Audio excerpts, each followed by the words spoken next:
Well, 680 News business editor Richard Southern joins us now. And Richard, Ford is gearing up for some major job cuts. Yeah, it could be big, Shauna. Good afternoon to you. Wall Street Journal reports that Ford is looking to cut 20,000 jobs, 10% of its global workforce. The newspaper says the cuts would target salaried employees. Ford has not confirmed this report.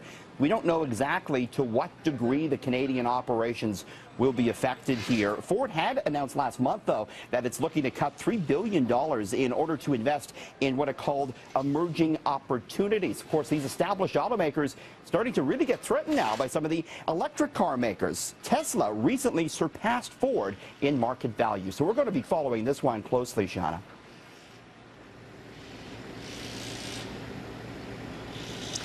All right, and sticking with the auto industry, Richard, one leading economist says that fossil fuel vehicles will vanish in 8 years. Yeah, I found this very fascinating. This is Stanford University economist Tony Saba. He was out with a very interesting report today, and a lot of people are talking about it. He says by 2025, all new vehicles will be electric. He says the tipping point for this will come in about 3 years when electric battery power surpasses 200 miles. Cities, he says, will ban human drivers once data confirms how dangerous they are behind the wheel. The value of second-hand cars will plunge. Gas stations will be harder to come by. He says oil will drop to about $25 US per barrel by 2030 as a result of all these shifts. And as far as the automakers are concerned, he says they'll face a choice between making electric cars at low profits or reinventing themselves as driving companies, self-driving companies like Uber and Lyft. You know, we could debate the timing on this, Shauna, but it's certainly starting to move in this direction. India has already drawn up plans to phase out gas vehicles by the year 2032. It's going to happen, I think, eventually. All right, Richard, well, moving on just a little bit. So a notorious Etobicoke strip club will be closing its doors for good. And what can you tell us about that, Richie? Yeah, this is the House of Lancaster, Shauna, in Etobicoke. It's on the Queensway near Royal York, and it has over the years gained quite the reputation as perhaps one of the city's more seedier spots. Since 2013, the House of Lancaster has been the site of at least 3 separate shootings, and it's located in a very residential area. So a lot of the area residents there had issues, not only with the violence, but with some noise at night. It has now been sold, and the House of Lancaster will close in the coming months, so we understand. We don't know what it's going to be, though. The new buyers haven't disclosed exactly what they're going to turn it into, but it's going to go away. The House of Lancaster out there in Etobicoke, Shauna. All right, I'm going to predict it's going to turn into a condo. I'll just throw that out there. Well, that's a tough prediction to make. Okay.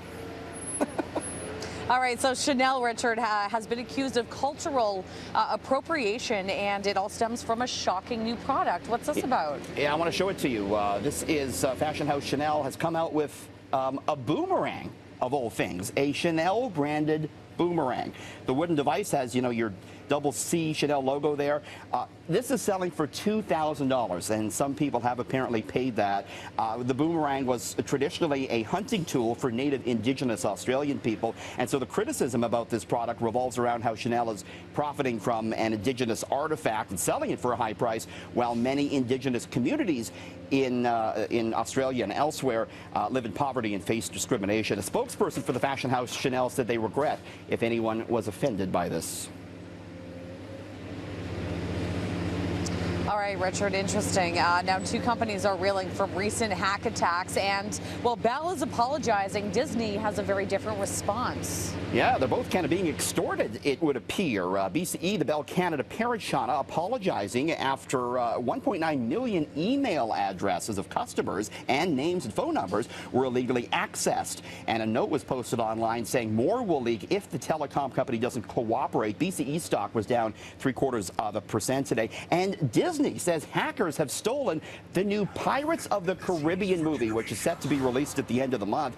The hackers have apparently demanded a huge chunk of change. They want it in Bitcoin, or they will release the movie in chunks of 5 minutes starting tomorrow, apparently. And Disney at this point has said they won't be paying a single cent. Disney stock taking a hit as a result, down more than 1% today, Shauna. Okay, sounds good. And so it may be the perfect sponsorship agreement. Remember the Leaf superfan DartGuy? He was a pretty funny guy. He really shot to stardom really quickly. Well, he's becoming a celebrity pitchman. Tell us more, Richard. Yeah, he was, big during the Leafs playoff run. He always had a dart or a cigarette hanging out of his mouth, Shauna. So now he's teamed up, appropriately enough, perhaps with Nicorette. He's going to be a pitchman for Nicorette. This is the nicotine gum. It promises, itself or advertises itself as a way to quit smoking. DartGuy says he's ready to quit, which is certainly commendable, but it looks like he's ready to take one last drag off his 15 minutes of fame. Shauna, no word on how much money he's getting from Nicorette. All right, well, how fitting, Richard. Thank you so much for joining us. We'll see you again tomorrow. For now, though, I'm going to send it over to meteorologist Adam Stiles.